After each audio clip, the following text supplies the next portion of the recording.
Invest in your identity, reads the tagline of a product by Kairos, an artificial intelligence company. Try your real DNA ethnicity. Data is destiny. Are we our nationalities or our ethnicities? Are we our names, our fingerprints, our eyes, voices, the coordinates of our faces? Biometric data is increasingly seen as the basis of our identities. Data that can be extracted from our bodies, which in turn segments them into parts to be captured or commodified. Rooted in prison systems and state security, these technologies have quickly made their way into our daily lives.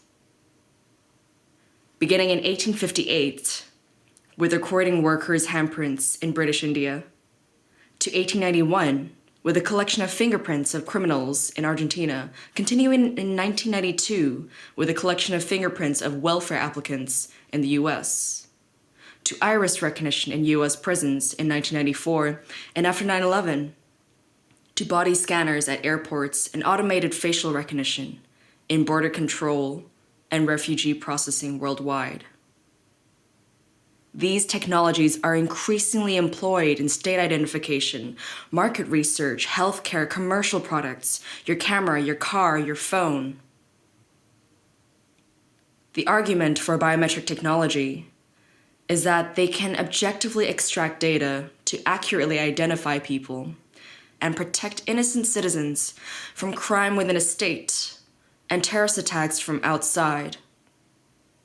However, in making assumptions about citizenship, nationality, and identities, biometrics also often further marginalize, immobilize, and threaten those who are most vulnerable.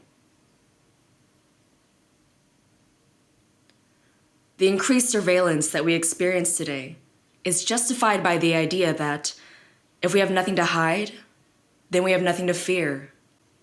It's dependent on the belief in mechanical objectivity, that science and technology exist outside of culture. But as history shows us, this is simply not true. For example, Kodak's decision to prioritize the visualization of lighter skin tones in the chemical makeup of early photographic film is a bias which has been continued and amplified in facial recognition algorithms used in smart cameras, social media platforms, and other applications. In examining the science that constructs biometrics, we find that gender, race, and sexuality are encoded by scientists directly into the technology, revealing the inseparability of science from culture. The promise of a digital world in which we can move through borderless spaces and shapeshift between multiple avatars has instead given way to the intensified rigidity of our own outlines. Hito Steyerl notes in How Not to Be Seen, resolution determines visibility. Whatever is not captured by resolution is invisible. We see this in cases where biometrics fail to recognize certain bodies and faces.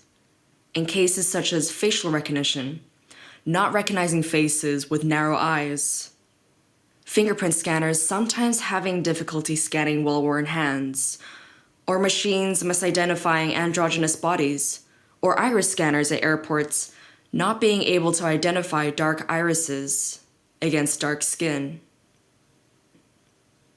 Apart from indicating technological failures, these conflicts target and solidify the status of people who are living on the peripheries of race, class, and gender.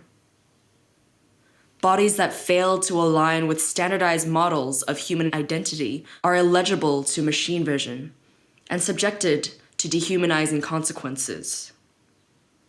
Harassment and genital pat-downs if your gender presentation does not match your passport. Getting blacklisted and barred from crossing borders if your fingerprints are unscannable. And simply not counted if you cannot be read. The fact is that no algorithm or artificial intelligence has been able to learn without some amount of human supervision. Facial recognition systems by corporations like Google and Facebook have reached accuracy levels of up to 99%. But these measurements are based on a dataset of over 13,000 faces that are 77.5% male and 83.5% white. Encoding and categorizing bodies based on imbalanced datasets, biometric technology reinforces and produces definitions of who a citizen is, what a body or face is, and ultimately, what a human being is and is not. If algorithms and digital space develop at an exponential rate, while the ways that we think and imagine stagnate, we not only solidify the worst parts of us in code, we accelerate them. You cannot manage what you cannot measure. I'm at the Chicago Vital Records office, and I give the clerk my official nationalities. No, my parents' nationalities. The clerk pauses for a second and puts me down as other Asian. My initial indignation makes me wonder what I would consider to be other Asian. And what if all your parts don't fit together? And what if your parts don't fit your identification according to my understanding of what you should be in the world? How do I address you?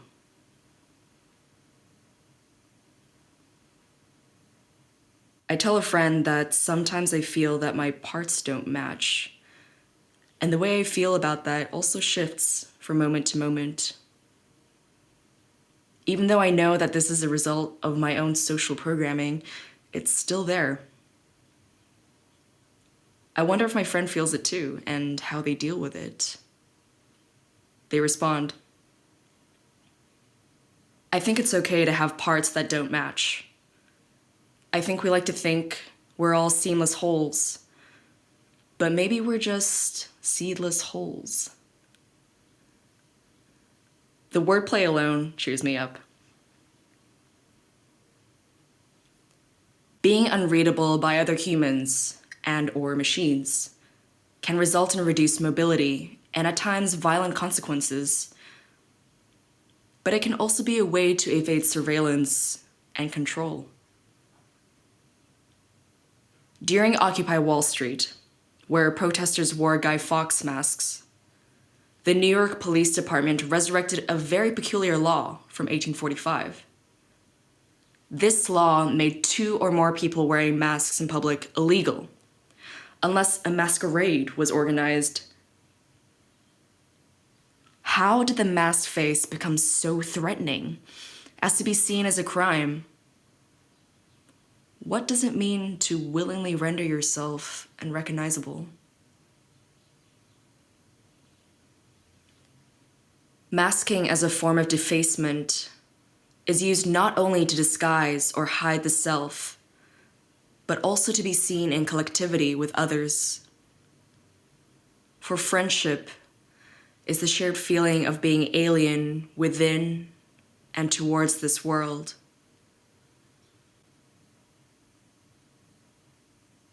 Reasons to camouflage, to hide, to mask. Camouflage is popularly known as a way of marking yourself, to disguise, as belonging to one group, to confuse, while rendering yourself invisible or difficult to detect, and therefore safe from attackers. To belong. Camouflage, to survive, aka code switching, to gain realness to food. Passing, to gain access to knowledge. Is a survival strategy familiar to those who would otherwise be seen as to gain access to money, to gain access to love, to move freely through the world.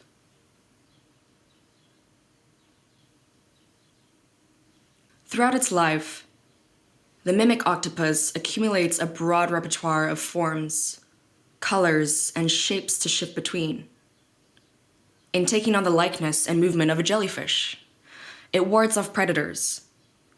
In taking the form of a crab, it can attract other crabs, only to trap and devour its deceived mate. Although it's known as a master of mimicry, the mimic octopus also occasionally takes on forms that are ambiguous to human observers, contorting into shapes and movements that don't seem to resemble any other existing being. But rather than seeing this as a failure to pass as anything recognizable, this ambiguity can be seen as a form of play. Play in animal behavior is defined as behavior that serves no other immediate purpose other than pleasure. Play, in this case, can also be a strategy of living beyond survival, because sometimes it's not enough to merely survive. It's necessary to play, to stretch the possibilities of existing forms, and to blur the edges of reality in order to thrive. For those whose bodies are deviant from the standards of both human and machine vision, it's necessary to take pleasure in our ambiguity. It is necessary to flood the algorithms of both human and machine vision with our noise. Silvering is a form of camouflage most effective and even magnificent when it is performed by a multitude.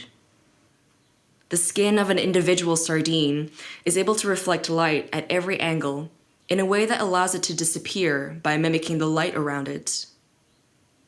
Banded together, a school of sardines is even more effective at avoiding predators and targeting prey. This kind of camouflage is a form of collective anonymity and ambiguity. Undetected, I inject myself into the masses. Disruptive camouflage, as seen in pixelated camouflage patterns, giraffes, and various woodland animals, is valued for its ability to break up outlines of forms and create background noise. Unconfined by their outlines, bodies appear to spill into their environment. In this spilling, the body becomes nothing. It becomes other. It becomes noise. Noise has both collectivizing and masking qualities. Because it covers the spectrum of audible frequencies, it's able to cancel everything out. It's also the first sound most of us hear: blood rushing through the uterus. In a sense, noise is a point of emergence.